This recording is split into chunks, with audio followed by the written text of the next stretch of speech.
siguiendo con la tradición, trabajamos con otro autor de la tribu de Benjamín. Hemos estado trabajando con Pablo, ahora vamos a trabajar con Jeremías. Tomen asiento. La palabra de nuestro Dios es una palabra muy rica en lo que respecta a toda aquella persona que quiere confiar y que quiere seguir el llamamiento del Señor. Jeremías es un testimonio muy interesante de lo que significa tener un ministerio que abarca 40 años de recorrido, ¿no? Nada menos y nada más que 40 años de recorrido, imagínense. Esto que se narra en este primer capítulo es algo muy interesante porque habla justamente de cómo cada hijo de Dios debe tener la capacidad de presentarse. ¿Quién soy? ¿Quién es mi familia? ¿A qué tradición pertenezco? ¿Y a qué me llamó el Señor? Que es lo que justamente hace Jeremías en estos versículos. Comienza diciéndonos precisamente: soy un profeta, soy hijo de, vengo de tal parte del territorio, soy de una familia de profetas, ¿sí? Esto es lo que yo tengo, no es improvisado, es lo que él está diciendo, no es algo que yo me inventé por puro anhelo de ser protagónico, como dice Rubén, o por este afán de figurar nada más porque sí. Al contrario, ¿no? Yo pertenezco a la tribu de Benjamín, lo mismo que Pablo, y pertenezco a una familia de sacerdotes, ¿sí? Esto es lo que yo represento, lo que yo soy, lo que yo significo para este momento de la historia del pueblo de Israel, tiene que ver con esta circunstancia. Cada hijo de Dios, cuando le pregunten cómo es tu fe, debe ser capaz de decir: yo tengo esta trayectoria y el Señor me ha llamado a esto, ¿sí? Esto es lo que significa el testimonio de Jeremías.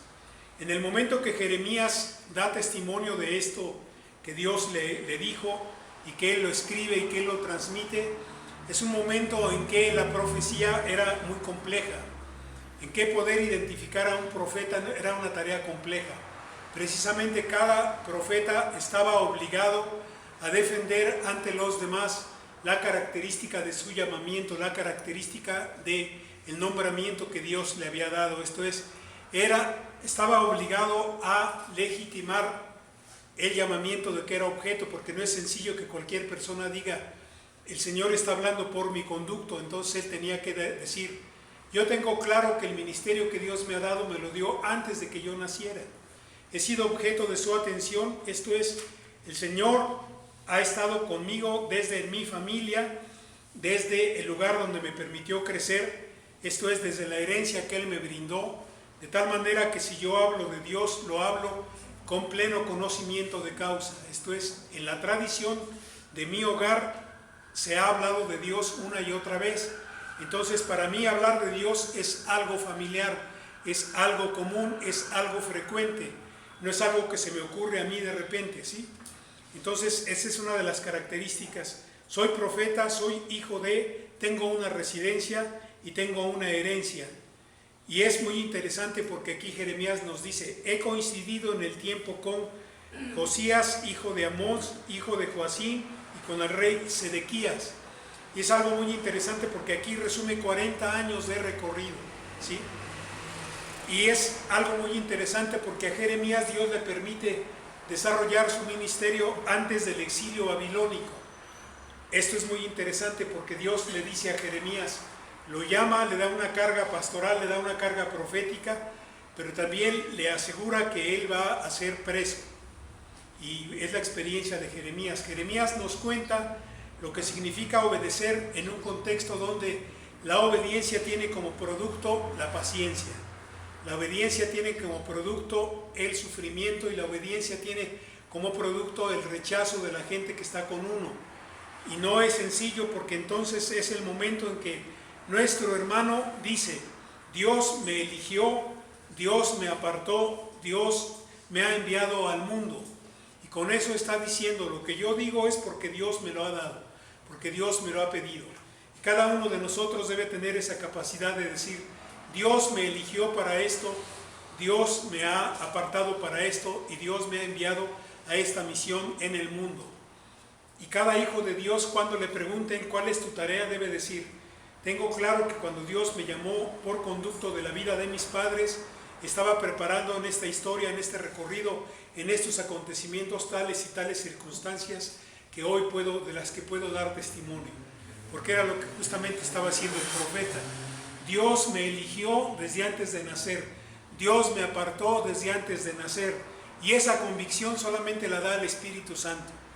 Cuando la persona es capaz de reconocer justamente que no tiene méritos, que está puesta en un ministerio sin méritos personales, o no por méritos personales, sino más bien porque es Dios el que le ha dado este depósito. Es Dios el que justamente le puso a él desde antes de que naciera en una condición especial. Y es algo muy interesante porque aquí Jeremías nos comparte que haber escuchado la voz de Dios no fue sencillo para él. Esto es, Dios le habló y lo primero que él tuvo fue una objeción. No sé hablar, soy muy joven. Pero a cada objeción que él puso, Dios le puso una contraobjeción. ¿Qué hizo Dios cuando Jeremías expresó, no sé hablar, soy muy joven? ¿Qué dijo? ¿Qué dice Jeremías? Tocó mis labios, ¿no? Tocó mis labios, lo mismo que pasó con el profeta Isaías. Cuando el ángel del Señor tomó un carbón encendido del altar y ungió sus labios, ¿se acuerdan? Que nos platica Isaías, justamente ¿por qué? Porque para hablar la palabra del Señor se necesita la unción del Señor. Para hablar la palabra del Señor se necesita la santificación del Señor. No cualquiera habla la palabra del Señor. El que habla la palabra del Señor tiene que tener claro que la puede hablar porque Dios ha ungido sus labios, porque Dios ha tocado sus labios, los ha hecho puros para que no sean labios que digan cosas impuras, que digan cosas inadecuadas, que generen desaciertos.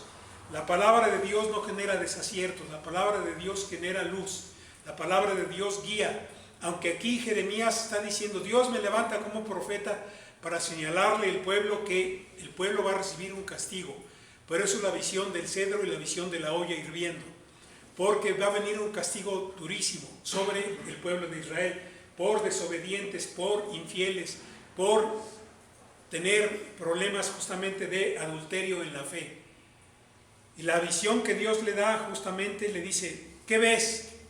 Veo al almendro. Y el almendro de las flores de desierto es la flor más próspera, la flor que tiene frutos abundantes, ¿no? Entonces el Señor le dice, yo soy el dueño de la vida, cuando le da esa visión del almendro, y también le dice, soy el juez que va a castigar a mi pueblo por desobediente, a mi pueblo por infiel.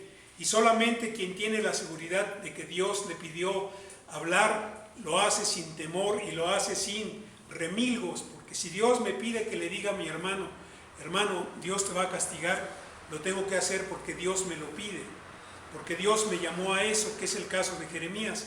Y Jeremías por eso se convierte en el profeta llorón, porque mucha gente no lo va a entender en este ministerio de estar denunciando el modo como Dios va a castigar al pueblo. Y esto es muy importante porque lo primero que le dice el Señor, yo te llamé, yo te elegí, yo te aparté desde antes de que nacieras, ¿sí?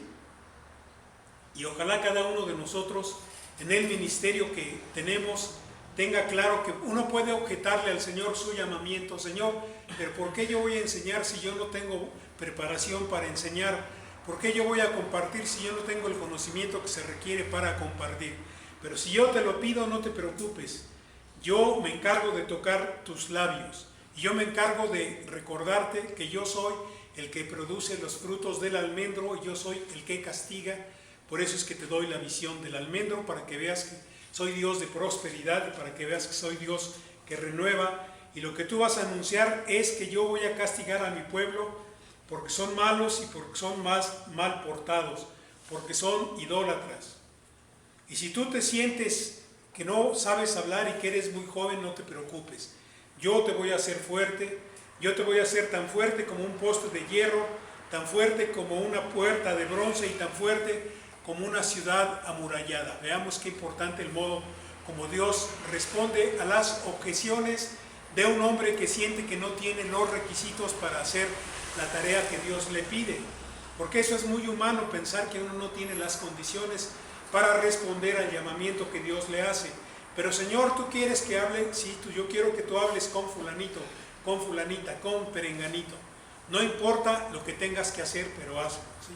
El día de ayer, con la visita que tuve, les comentaba, de esta amiga que trabaja en el Instituto Nacional de Evaluación Educativa, imagínense, ¿no?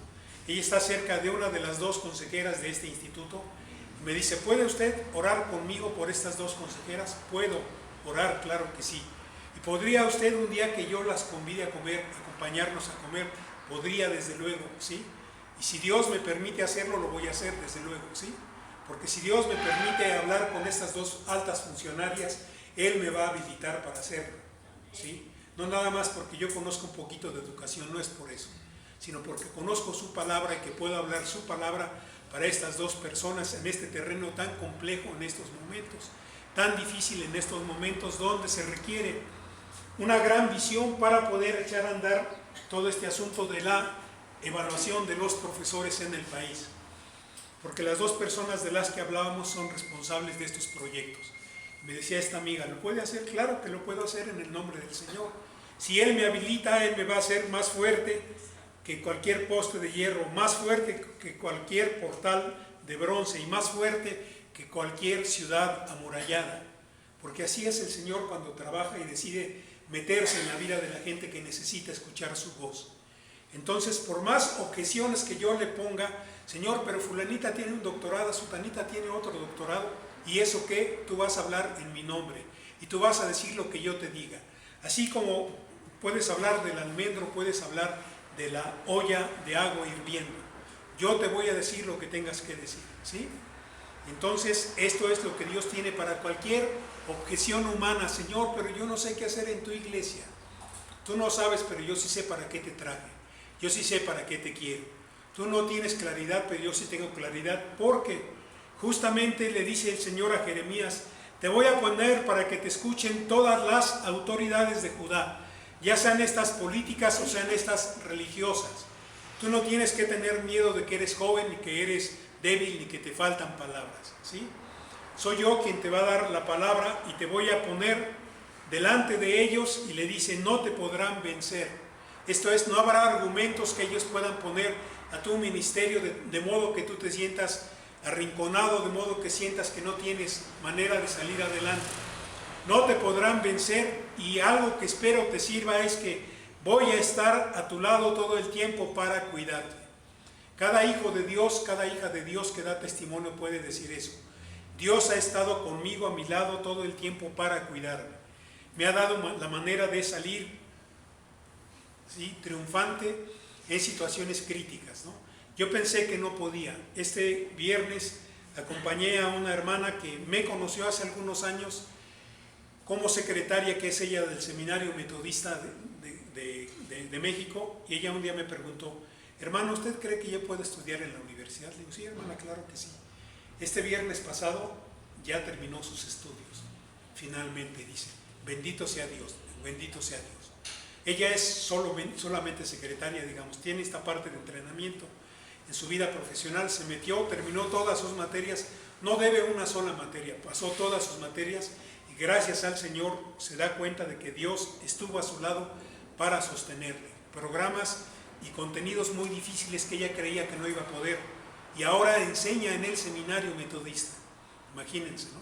Las materias que yo daba cuando ella me conoció, ahora las da ella, que tiene que ver con el ministerio educativo. Ella prepara ahora pastores para que se hagan cargo del ministerio educativo de sus iglesias. Esto es, nadie te va a poder vencer. Ese es el llamamiento que Dios nos da a cada uno. ¿Con qué estoy sirviendo a mi Señor en este momento de mi vida? Siento que no estoy listo, siento que no tengo todos los recursos. Bueno, nadie te va a poder vencer. Si el Señor te llamó, Él te va a sostener, te va a acompañar y te va a cuidar de tal manera que tú no tienes que sentir que necesitas recursos adicionales, ni necesitas vitaminas extras, ni necesitas lecturas especiales. Deja que el Espíritu del Señor hable a tu corazón, inunde con su palabra tu mente y te dé la capacidad de ver como Él ve, de entender la cosa, la realidad como Él la entiende, para que veas el futuro como Él lo ve y veas cómo Él realiza la tarea. Es de lo que el Señor le está diciendo a Jeremías, y es lo que Él le comparte a los hermanos en esta entrada de su libro, ¿sí? El Señor me llamó, el Señor me apartó, el Señor me cuidó, el Señor me ha mandado a todas las naciones, y el Señor me ha dicho, nadie te va a poder vencer, yo te voy a hacer una persona fuerte, capaz de soportar cualquier circunstancia, capaz de sobrevivir a cualquier momento crítico, a cualquier momento de zozobra, a cualquier momento de debilidad personal. Así es de que, hermanos, por favor, cada vez que nos pregunten, ¿tú quién eres? Poder decir, yo soy fulanito de Abraham. A mí el Señor me llamó de esta manera, me dio esta herencia y me ha dado estos dones y tiene este propósito cumpliéndose en mi vida y en la vida de la gente que me rodea, en mi vida y en la vida de la gente a la cual ministro, que es de lo que se trata este profeta, ¿sí? El Señor nos bendiga, hermanos, y nos dé la riqueza de afirmarnos en el llamamiento de que somos objeto cada uno de nosotros, ¿sí? Entonces, digámosle a la gente, el Señor me llamó, el Señor me apartó antes de que yo naciera, ¿sí? Para que los frutos que estamos dando sean frutos permanentes, para que la gente que nos rodea, que es bendecida por estos frutos, pueda darle gracias al Señor y pueda decir gracias a Dios. Tengo un vecino que cuando me ve caminar me dice, Dios es grande. Le digo, Dios es más grande de lo que suponemos, ¿sí? Imagínense, me lo encuentro en los pasillos del edificio y me dicen, vecino, Dios es grande. Le digo, muy grande, ¿no? Imagínense, eso es el testimonio que Dios quiere dar en mi vida y que Dios está dando en mi vida y en mi cuerpo, en mi proceso de regeneración, ¿sí? Porque así es Dios, así es como Dios trabaja. Para eso me da la oportunidad de poder decir, para eso te escogí, para eso te llamé, para eso te santifiqué, para eso derramé mi espíritu en tu vida. Que cada uno de nosotros sea capaz de decirlo en este tiempo que viene. Que Dios nos bendiga. Presentemos al